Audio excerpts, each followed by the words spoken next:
Qué gozo es estar en la casa del Señor el día de hoy. ¿No se goza de estar aquí en esta hora?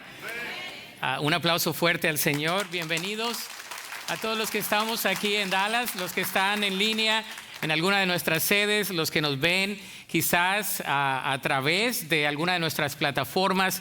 Un saludo especial para cada uno de ellos, los que nos escuchan en la radio.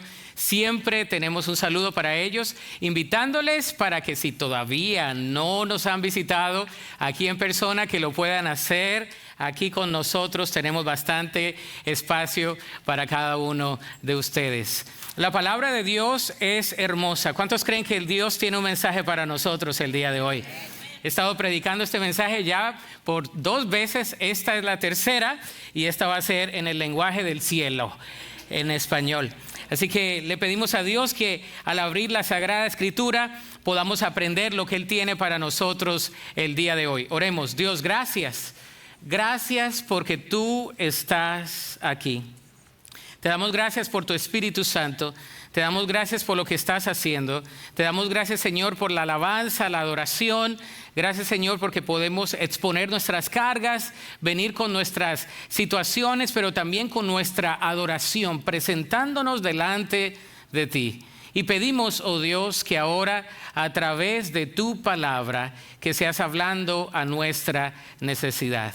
Lo pedimos en el nombre de Cristo Jesús. Amén y amén.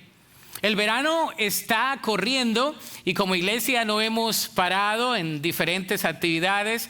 Hemos tenido la escuelita bíblica de vacaciones, hemos tenido también lo que fue el campamento de los estudiantes, de los jóvenes. También hemos estado en diferentes viajes misioneros en la frontera como iglesia. Se preparan algunos para ir a Guatemala, otros para ir al otro lado del mundo, en el área de África, en otros lugares, también en el Caribe. Así que la iglesia sigue obrando en el verano. Y me imagino que las familias también, con todo lo que hay para hacer con los hijos. Si usted tiene hijos en casa, está buscando qué hacer en el verano. ¿Cuántos dicen amén? Si tienen jóvenes, que se pongan a trabajar. El verano es así, pero también en medio de todo eso estamos en una serie de sermones que le hemos titulado Lecciones mayores de los profetas menores. Lecciones mayores de los profetas menores. Y estamos estudiando esa palabra profética que viene como una palabra de ánimo, pero también como una palabra profética que traza la palabra de verdad, una palabra a veces con un amor que no se agota, un amor inquebrantable, pero también con un amor que nos desafía y que es nuestro refugio. A pesar de su nombre, los profetas menores hemos dicho que no son menores porque sean menores en su contenido ni en su mensaje, sino porque son libros más pequeños, son 12 de ellos y muchas veces los ignoramos. Casi el mensaje de todos ellos es el siguiente: Dios no tolera el pecado, pero tampoco renuncia a su pueblo. Esta serie nos invita a escuchar con atención la voz profética de Dios a través de los siglos, llamándonos al arrepentimiento genuino y a la obediencia real, no ritual. Hoy nos enfocamos en el libro de Nahum. Y yo quiero hacer una pregunta, la he hecho ya por 2 veces, esta es la tercera. ¿Cuántos de ustedes han escuchado no una lección en Nahum, no que se han leído el libro de Nahum? ¿Cuántos han escuchado un sermón en Nahum? Una persona nada más, 2 personas. Bueno, le ganaron a toda la iglesia el día de hoy. Yo crecí en la iglesia. He escuchado muchos de los profetas menores, Habacuc, he escuchado Jonás, pero no he escuchado un mensaje en Nahum. No he predicado un mensaje en Nahum. Así que el día de hoy vamos a predicar acerca de este profeta menor de Nahum. Este profeta, ¿de qué se trata? Bueno, este libro se trata de la misma Nínive que una vez se arrepintió, ahora está bajo juicio. ¿Se acuerda de Jonás? ¿Cuántos se acuerdan de Jonás? Las últimas 3 semanas. Ok.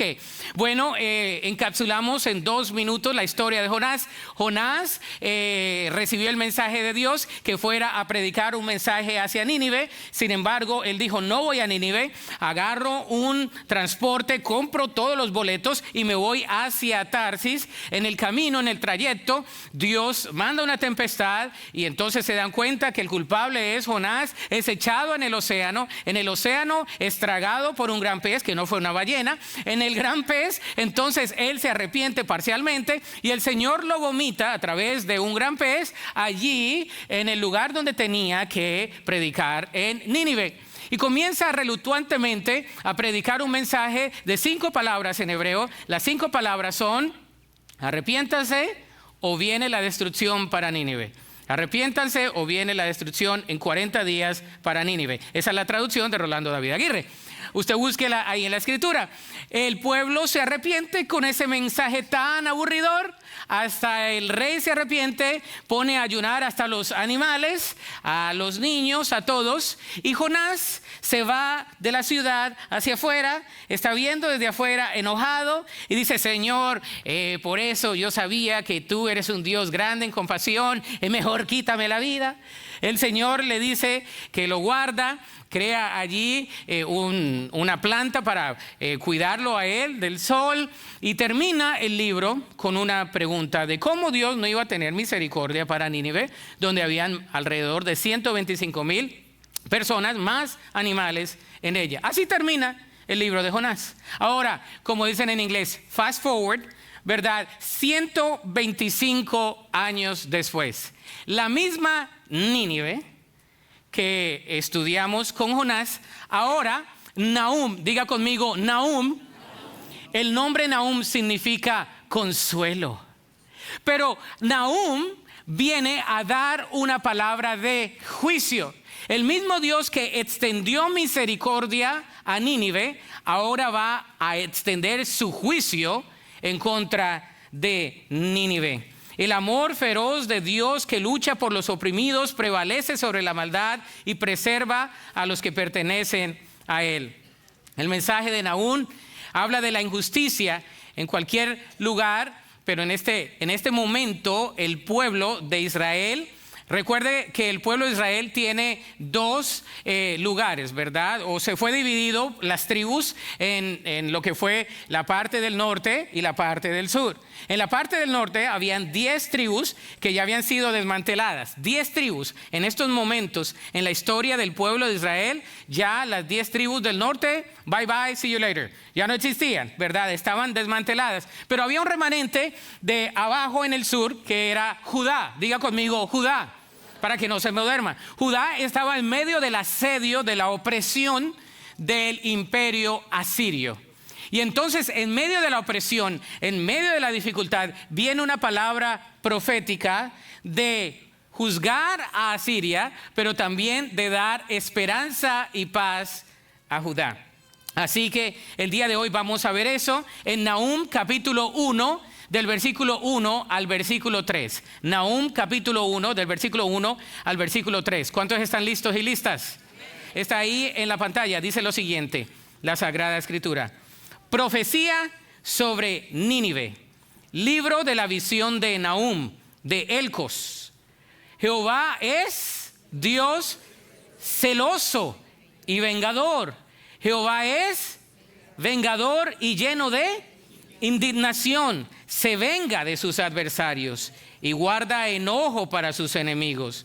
Jehová es tardo para la ira y grande ¿en qué? En poder. Y no tendrá por inocente al culpable. Jehová marcha en la tempestad y el torbellino y las nubes son el polvo de sus pies. Que Dios bendiga su palabra. Martin Luther King Jr. habló con un mensaje durante el movimiento de los derechos civiles en los Estados Unidos en el año 1963. Escribió una carta desde Birmingham, Alabama, como respuesta a quienes lo criticaban por actuar con demasiada prontitud y valentía. En esa carta, ahora famosa, expuso lo siguiente, una frase que es muy, muy famosa, que dice lo siguiente. Esa frase está por aquí: la injusticia en cualquier parte es una amenaza a la justicia en todas partes. La injusticia en cualquier parte es una amenaza a la justicia en todas partes. Vamos a ver un poco del contexto del pasaje del día de hoy, porque precisamente eso es lo que Nahum explica, la injusticia y la justicia de Dios, como viene. El nombre de Nahum, lo hemos dicho, significa ¿qué? Consuelo. Y surge en un capítulo oscuro, turbulento de la historia, entre los años 663 y el año 612 antes de Cristo, después de la caída de Tebas y antes del colapso de Nínive. Judá se encuentra abatida bajo la sombra de la opresión asiria, un pueblo herido por años de brutalidad y sediento, ¿verdad?, de liberación. Esta no es la primera vez que el Señor le habla a Nínive. Nos damos cuenta que ahora le habla en una palabra de juicio. Yo quiero que piense usted 3 generaciones antes de usted, porque eso es lo que pasa. Nínive pasa de un avivamiento, va de un avivamiento a una vida totalmente pagana. 3 generaciones. Hace 3 generaciones, mis bisabuelos, lo he dicho aquí, por los 2 lados recibieron el evangelio por misioneros de Estados Unidos en Colombia. Uno en un pueblito llamado Río Manso y otro arriba en la parte norte, en el Cesar, en el departamento del Cesar. Las dos historias son similares, pero diferentes. Llegó el evangelio, sufrieron persecución, les tocó salir de ahí. Mi abuelo, por parte de papá, él muchas veces no regresó a la iglesia porque literalmente perdieron todo por el evangelio, literalmente todo por el evangelio. Después de ser hacendados, él leía su Biblia grande y oraba todas las noches. Mi abuelita se mantuvo en la iglesia. Mi abuelo recibe a Cristo. Por el lado de mi mamá, el abuelo era panadero, también recibió el mensaje a través de unos misioneros, también le hicieron persecución, le tocó cerrar la panadería, irse de ahí. Recibimos el evangelio en 3 generaciones. En 3 generaciones, por la gracia de Dios, todavía seguimos a Cristo. Yo quiero que piense usted en sus generaciones, porque lo que pasó con los asirios fue que en 125 años, son 3 generaciones, pasaron de un avivamiento, pasaron a ser rebeldes, idólatras de nuevo con Dios. Y viene el juicio de Dios sobre ellos, porque de Dios nadie se burla. Y por eso la palabra de Dios nos habla de eso, y vamos a responder el día de hoy a esta pregunta. ¿Estamos listos y listas? Vamos a responder, estudiantes, teólogos y teólogas, vamos a responder a esta pregunta. ¿Cómo responde Dios cuando su misericordia es rechazada? ¿Cómo responde Dios cuando está extendiendo misericordia por 120 años? ¿Hasta cuándo es suficiente? ¿Cómo responde Dios? Bueno, 3 dimensiones del amor vencedor de Dios. 3 dimensiones del amor vencedor de Dios. Primero, un amor que libera. ¿Un amor que qué? Nahum capítulo 1 versículo 2 dice: Jehová es Dios, léalo conmigo, celoso y vengador. El amor de Dios no es indiferente ni pasivo, es intensamente comprometido. Cuando Nahum declara que Jehová es Dios celoso y vengador, no describe a una deidad imprescindible. Describe a un Dios que se rehúsa a compartir su pueblo con ídolos u opresores. Los celos divinos no son inseguridad como los celos humanos. Los celos divinos son parte del pacto de la fidelidad de Dios. ¿Cómo? Los celos de Dios reflejan su amor fiel y de pacto. Los celos de Dios reflejan ¿qué? Su amor fiel y de pacto. Los celos de Dios no son mezquinos ni posesivos. Yo no voy a decir quién es celoso y celosa aquí, porque entonces nos metemos en problemas. Pero los celos de Dios no son así, son por su fidelidad. La palabra de Dios en Nahum dice que Dios es celoso. Dios es intenso. ¿Por qué? Porque en Éxodo capítulo 34 versículo 14 dice: ¿por qué no te has de inclinar a ningún otro Dios? Pues Jehová, cuyo nombre es celoso, Dios celoso es. Dios es un Dios celoso. En el centro del celo divino está la verdad teológica de exclusividad del pacto. Dios ha entrado en una alianza sagrada con su pueblo, llamándolos a pertenecerle solo a Él. Y sus celos no brotan de un pacto que no le importa, sino de un pacto exclusivo. Él promete fidelidad y protección. ¿Cuántos casados hay aquí? Levante la mano. Algunos levantaron la mano con felicidad. Y otros no le voy a decir cómo. Otros se la levantó la esposa así. Levanta la mano. Ahora, usualmente usamos en nuestras manos un anillo. ¿Cuántos tienen un anillo? Y ese anillo significa que hemos hecho un... Ay, gracias que saben. ¿Un qué? Ok, ese anillo significa que yo soy propiedad exclusiva de Janet, de Hoyos de Aguirre, así decimos en nuestros países. ¿Verdad? Soy propiedad, este colombianazo es exclusividad de Janet. Pero Dios no solamente lo habla de un término humano, Dios habla de un término divino. Dios habla de fidelidad y de pertenencia. Le pertenecemos a Dios. Ahora, yo soy exclusivo de mi esposa, pero no le pertenezco totalmente simplemente a ella. Me pertenezco a ella, pero también a mis hijos, a la comunidad, ¿verdad? Algunos ya no dijeron amén. El de matrimonios en otro lugar, ¿verdad? Pero estoy hablando de que Dios es un Dios celoso. Le pertenecemos a Dios. Él es fiel a su pacto. Él es fiel. Fíjese lo que dice la palabra en Zacarías 8:2. Dice: se encendió mi celo por Sión con gran vehemencia y con gran indignación de celo. Sus celos no son solo protectores, también restauradores. Dios actúa no porque se sienta amenazado, sino porque Él es fiel. Y cuando el mal se levanta contra su pueblo, Él permanece fiel a nosotros. Dios no es pasivo. Eso me recuerda a una ilustración de un padre que tenía un hijo adolescente que se fue de su casa. El joven había crecido en la iglesia, pero había rechazado cada regla, despreciando la crianza de sus padres y se burlaba abiertamente de los valores de su padre. Este padre vino a mi oficina y lloramos juntos y el padre estaba destrozado, pero no se dio por vencido. Cada noche dejaba la luz del pórtico encendida, del porche, como dicen en Texas, del porch.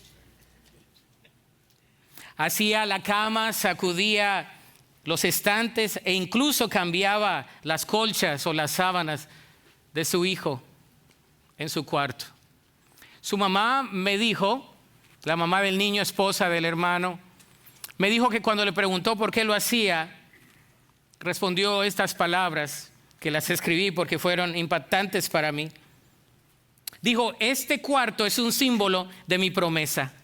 Yo hice un pacto el día que me convertí en su padre. Eso no cambia porque Él se haya ido. Si un padre terrenal puede amar así, ¿no crees que nuestro Padre Celestial nos ama con un amor incondicional, con un amor inquebrantable, con un amor inmensurable, con un amor diferente a nuestro tipo de amor? De eso nos habla Nahum. Dios es un Dios de justicia, pero es un Dios de amor al mismo tiempo. El segundo subpunto es: la justicia de Dios es amor en acción. Diga conmigo: amor en acción. Tiene que verse el amor, ¿no? Es como cuando las personas dicen: pero pues que lo demuestre, ¿no? Sobre todo las damas, que lo demuestre, ¿no? Que le cueste, ¿no? Lo quiero hacer sufrir, ¿no? Eso no es amor, ¿no? Eso es sufrimiento.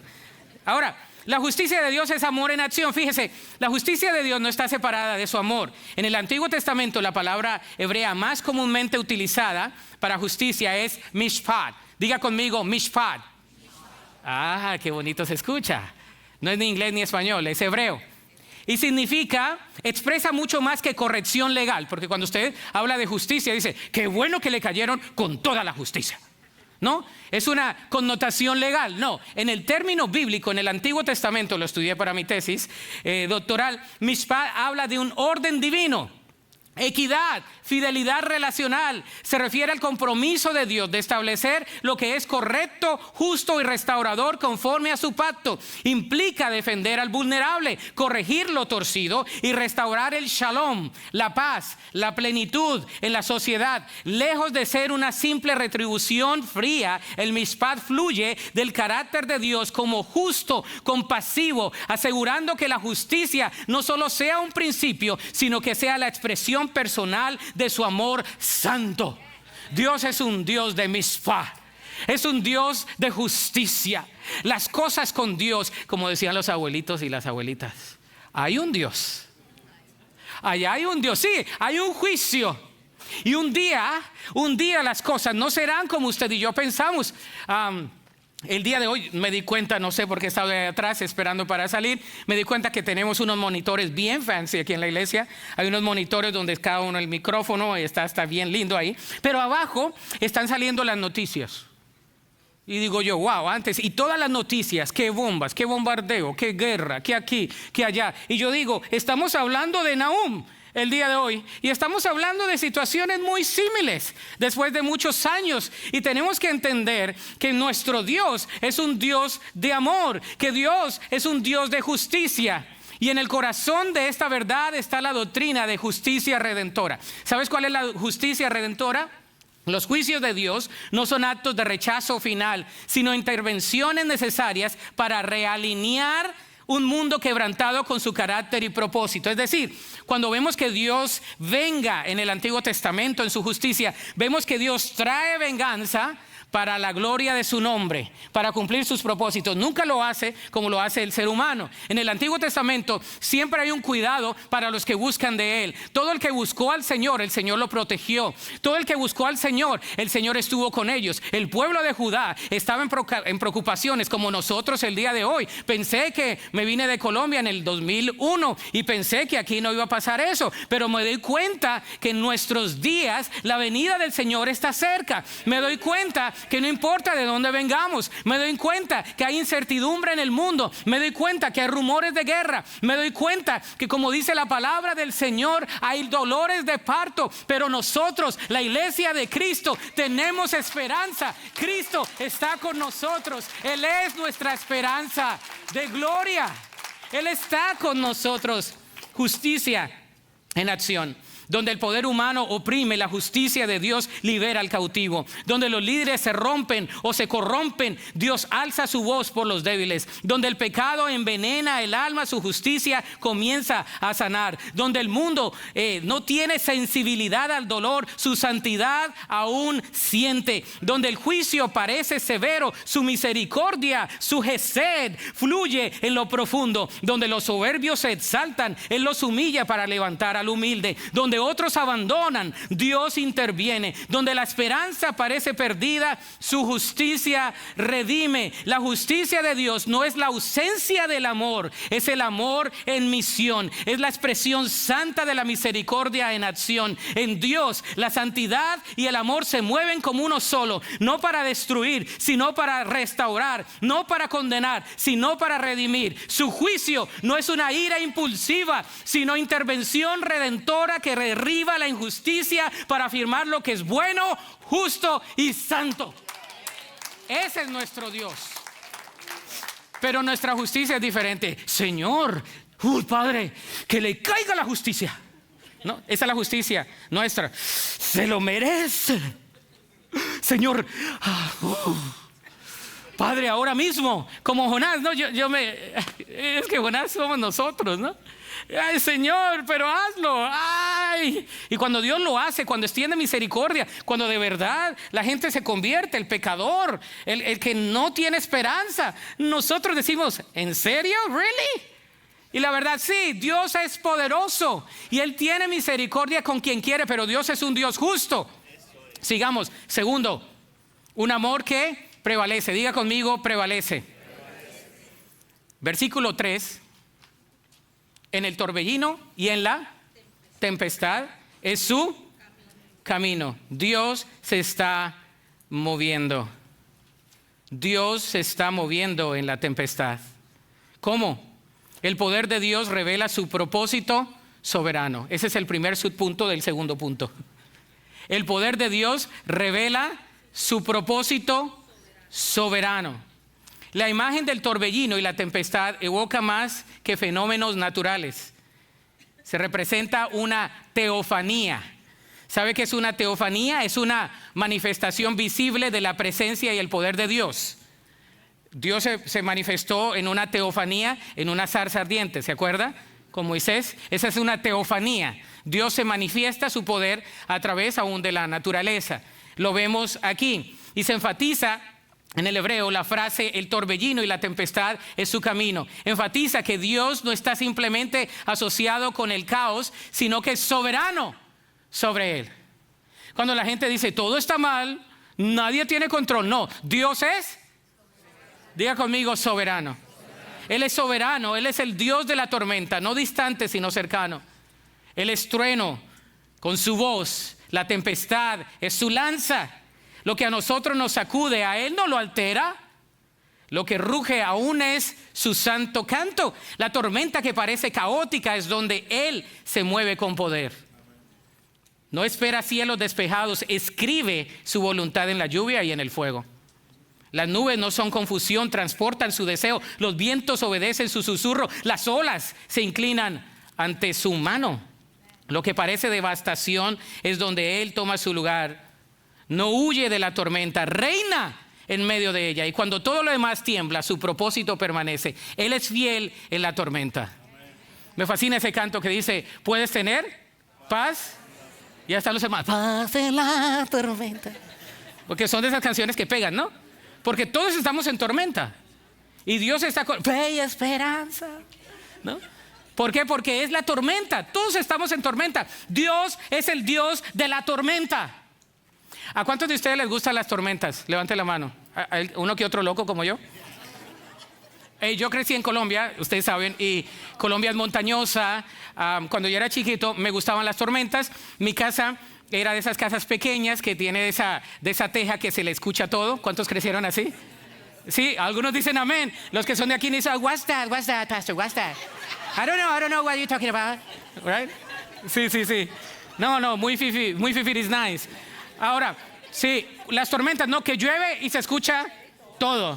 Por eso aquí llueve y yo duermo como si nada. Mi esposa me dice, pero tú duermes, puede pasar el rayo, el fuego. Pero tú no sabes dónde yo crecí. Con la tormenta lo que da, ¿no? Y la verdad es que a mí me gustaban las tormentas. Yo era de esos niños que medio raros, ¿no? Yo me salía a ver la tormenta. Mi mamá me decía, había un patio en la casa y yo me sentaba en una piedra y me gustaba mojarme y esperar a escuchar los truenos. Trun, trun, trun. Y yo, Cuando leía esto, por eso cuando truena y todo, yo duermo tranquilo. Yo soy de los que duermo tranquilo. Yo duermo pocas horas, pero cuando las duermo bien profundo. Y cuando estoy cansado, ronco profundo. ¿No? Así que, como tengo siempre la nariz tapada, pues imagínese usted, ore por mi esposa. Pero la verdad es que me gustan las tormentas. Yo creo que si viviera en un lugar de esos de tormentas, a mí me gustaría verlas. Pero hay tormentas en la vida. Y esas a veces no me gustan. A veces no me gusta salir en la tormenta. A veces me gusta buscar un refugio. Pero Dios es mi refugio en la tormenta. El poder de Dios quebranta para sanar. Segundo subpunto. El poder soberano de Dios no actúa como una fuerza descontrolada, sino como una disciplina redentora. La tormenta que Él trae no es para devastar, sino con propósito. ¿Sabe? Asiria era una nación inflada de orgullo, convencida de su invencibilidad. No, nadie nos va a tocar.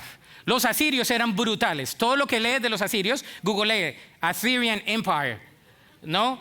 Va a ver que ponían las cabezas, ¿verdad? Así, en palos. Eran horribles. Lo más horrible que usted pueda pensar de un imperio ahora, aquí tenemos algunos, ahí está. Ese era Asiria. Y aún así Dios les perdonó. Y estuvo con ellos 120 años. Imagínense la paciencia de Dios. No es como nosotros. Nosotros en un día ya se nos agota la paciencia. Ellos regresaron a sus dioses, a ser idólatras. Y ellos pensaban que nadie los iba a conquistar. Ah, sí, ¿verdad? De Dios nadie se burla. Nadie se burla. Las personas dicen, uy, pero eso no hay justicia. Dios es un Dios justo. Nada más espera tantico, como decimos en mi país, un poquito. Yo le digo, el tiempo sana las heridas y da perspectiva. Yo siempre he visto que cuando una persona es justa, una persona es obediente, el Señor retribuye, el Señor bendice. Quizás no ahora, pero el Señor nunca se queda con nada. El Señor siempre es justo. La justicia de Dios prevalece. Así que si tú estás en tu trabajo, a todos les va bien, pero menos a mí. No, espérate tantito. Al que hace por ahí chanchullo, ¿no? ¿Sabe qué es chanchullo? Dícese de tranza. Dícese de actuar mal para beneficio propio. Eso sonó más doctor Aguirre. Pero hacer tranza.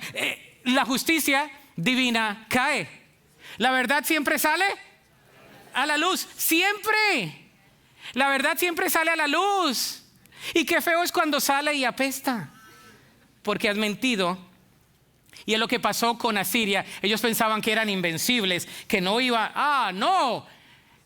Vino un diluvio, diría yo, pero parcial, una tormenta para ellos. En alrededor de 2 años, parte de las murallas de la ciudad quedaron débiles y los babilonios tomaron ventaja de esa parte de la muralla y entraron a Nínive y arrasaron con todo. De tal manera que los arqueólogos tuvieron mucha dificultad en encontrar los restos de los que vivían en Nínive, los ninivenses, no sé si así se diga. Imagínense, cuando Dios trajo justicia, arrasó con toda Nínive, porque Dios es un Dios justo. Capítulo 2 es la parte poética de Nahum, el colapso de Nínive. Capítulo 3 hay una palabra profética también para Babilonia y para todos los imperios que se levantan y que oprimen. Sabes, cuando hay opresores, hay un Dios redentor. Y muchos de nosotros venimos de lugares en América Latina donde hay opresores, pero Dios es un Dios redentor. Amén. Tercero, un amor compasivo. Diga conmigo, compasivo. Jehová es bueno, fortaleza en el día de la angustia. El mensaje de Nahum no es solo un anuncio de juicio, también es una declaración de esperanza. En un mundo sacudido por el mal y amenazado por la destrucción, este versículo se alza como una promesa silenciosa pero poderosa. Fíjese lo que dice el versículo 7. Pero Jehová es bueno, fortaleza en el día de angustia. En inglés dice refugio, refuge. El Señor es una fortaleza. ¿Por qué? Porque Dios se da a sí mismo como nuestro refugio. Dios se da a sí mismo como nuestro refugio. Él es una fortaleza. Cuando tenemos situaciones difíciles, la palabra traducida es fortaleza. En el original sugiere algo más que un lugar seguro. Describe un lugar estable, confiable y cercano. La compasión de Dios no se trata solo de Él, sino de quién es Él. Para el humilde, Él es un lugar de abrigo, fuerza y paz. Su presencia no es una vía de escape de la tormenta, sino un cobijo en medio de ella. Y para el que no le sigue, es fuego. Es juicio, pero aún así Dios trae refugio. Segundo subpunto, Dios conoce y guarda a los que confían en Él. Nosotros confiamos en Dios, amén. ¿Tú confías en Dios? Él nos guarda, dice la palabra aquí en este subpunto que pongo, Dios conoce y guarda a los que confían en Él. Cuando se lee en el juicio, dice la palabra de Dios que Él rodea a su pueblo con gracia. En Nahum, Jehová es bueno, fortaleza en el día de la angustia. Nahum afirma que Dios conoce a los que confían en Él. Los que esperan en Jehová tendremos nuevas fuerzas, caminaremos Y no nos cansaremos. Los que esperamos en el Señor, los que confiamos en el Señor. ¿En quién confiamos nosotros? Nosotros no confiamos en ningún partido político, no confiamos en ningún presidente, no confiamos en nada de eso, no confiamos en la institución de iglesia, no confiamos en eso. Nosotros confiamos en el Señor. Él es nuestro Padre, Él es nuestro Redentor. Amén. Nosotros confiamos en Él. Aun cuando llega el juicio, su gracia permanece cercana. Él es refugio del humilde, abrigo en la espera. Él no solo observa, conoce cada nombre. Su cuidado no es lejano. Él es constante y arde. No estamos olvidados cuando el cielo se oscurece. Su presencia nos envuelve y su voz y su luz resplandece. Él ve al que confía en Él, recoge cada lágrima y abraza a los suyos cuando la prueba se aproxima. Él es el refugio, Él es fuerte, Él es bueno, Él es fiel. Cuando el mundo se desmorona, Él nos sostiene con su poder. Él es nuestro Dios. Él es el Dios de esta iglesia. Él es el Dios de nosotros, de donde vengamos, de lo que traigamos, con o sin papeles. Si tenemos la ciudadanía en el cielo, esa es la que importa, ¿verdad? Y si no la tienes, no se preocupe, al final siempre hago un llamado. Pero la verdad es que Él es el Dios, Él es nuestro refugio. Él es nuestro refugio. Él es un Dios fiel a sus promesas. La aplicación es la siguiente, porque me gusta siempre dar la aplicación, porque un sermón sin aplicación es pura ortodoxia sin ortopraxia, es decir, pura dogma sin práctica. ¿Qué hacemos? Bueno, aquí va, présteme atención. 5 minutos, ahí va. Busca refugio en Dios, no solo alivio sin Él. Busca refugio en Dios. Dice el Salmo 9:9, Jehová será refugio del pobre. Él es nuestro refugio. La justicia de Dios nunca está separada de su misericordia. Huir de Él produce temor, pero esconderse en Él trae paz. En este mundo tendréis aflicción, pero confiad. Y es la palabra en griego que nos habla de una relación íntima. Confiad, yo he vencido al mundo. ¿Quién ha vencido al mundo? Cristo Jesús. Segundo, confía en su tiempo, incluso cuando parezca tardío. Esta sí no nos gusta. Confía en su tiempo. Incluso cuando parezca tardío. Isaías 26:3 dice, tú guardarás en completa paz a aquel cuyo pensamiento en ti persevera, porque más adelante dice, porque en ti ha confiado. Ahora, el tiempo no nos gusta. ¿A quién le gusta esperar? Gracias, me están prestando atención. Si no, iba a sacar una cita de consejería con usted para que me dé unos tips en cómo esperar, ¿no? Pero la verdad es que a ninguno nos gusta esperar. Y a veces nos desesperamos. No, es que yo quiero que pase ahora mismo. Lo reclamo, lo confieso y lo profeso. Ahora va a pasar, va a pasar, va a pasar. Y no es el tiempo. Aunque sea tardío, ¿cuántos nos hemos esperado? Imagínense, Dios se tardó con el pueblo. Si estudias la narrativa bíblica y estudiamos el imperio asirio, después de una generación, la segunda generación, es decir, después de 40 años, ya andaban con ídolos. Es decir, Dios fue tan misericordioso que se esperó 85 años más. 85. ¿Quién tiene 85? Ninguno, aquí todos se ven jóvenes. Imagínense, cuando Dios espera, Él espera. Pero nosotros nos desesperamos, confiemos en el tiempo del Señor. Tercero, vive un amor santo con convicción y pasión. Dice Romanos 12:9, Romanos, Nuevo Testamento, apóstol Pablo, es considerada la constitución de los creyentes, mucha doctrina. En la parte práctica de esta epístola, del 12 en adelante, dice lo siguiente: aborrecer lo malo, seguir lo bueno. Me gusta esa parte porque todo el mundo la entiende. Aborrece lo malo y sigue lo bueno. Dice la Escritura, no nos cansemos de hacer el bien, porque a su debido tiempo segaremos. ¿Cómo que nadie nos ve? Dios nos ve. Y el cuarto es el que no nos gusta mucho. Aboga por otros como una expresión de la justicia de Dios. Abogar por otros. No, que aboguen por mí. ¿No? Jonás, que aboguen por mí, que otros me ayuden, que otros me llamen, que otros oren por mí, que otros me animen, que otros me digan. No, el Señor nos dice hoy, tú hazlo, sé contracultura, tú ora por otros, tú aboga por otros. Yo recuerdo hace algunos años, una hermana estaba en un centro de detención, la agarró la migra, y lo puedo decir, soy pastor de hispanos, viví en la frontera muchos años y ningún abogado quiso ir. Era una hermana muy fiel a la iglesia, cocinaba y me iban a hacer falta sus enchiladas.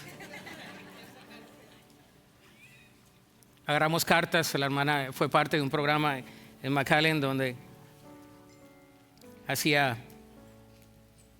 unas clases para mujeres y muchos escribieron cartas, hicieron diferentes cosas y se acerca el día de la corte. No tenía abogado, entonces nos fuimos en una van como hispanos, ¿no? Y recuerdo entrar en el lugar de la corte.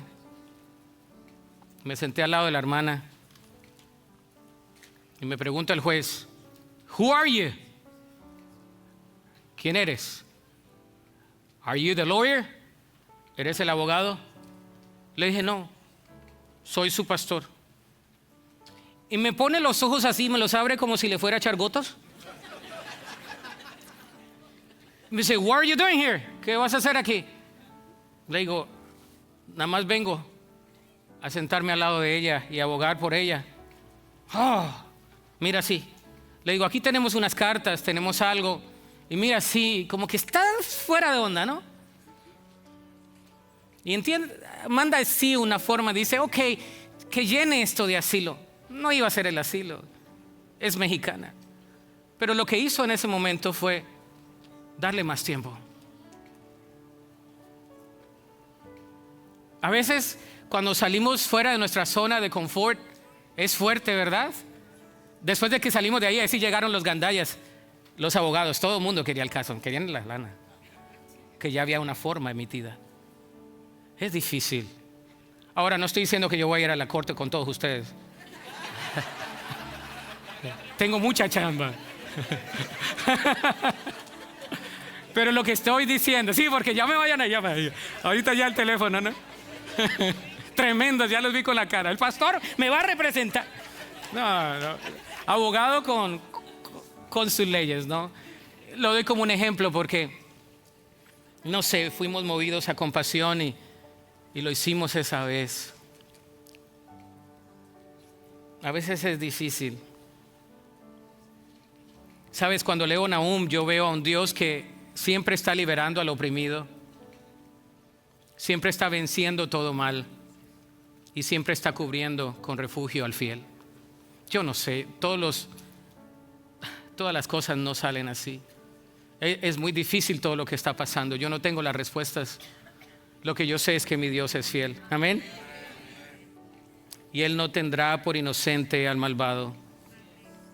Cuando hay dictaduras, cuando hay leyes, cuando hay aún líderes que no son sensibles y que son egocéntricos, Dios se encarga de ellos. Es cuestión de tiempo.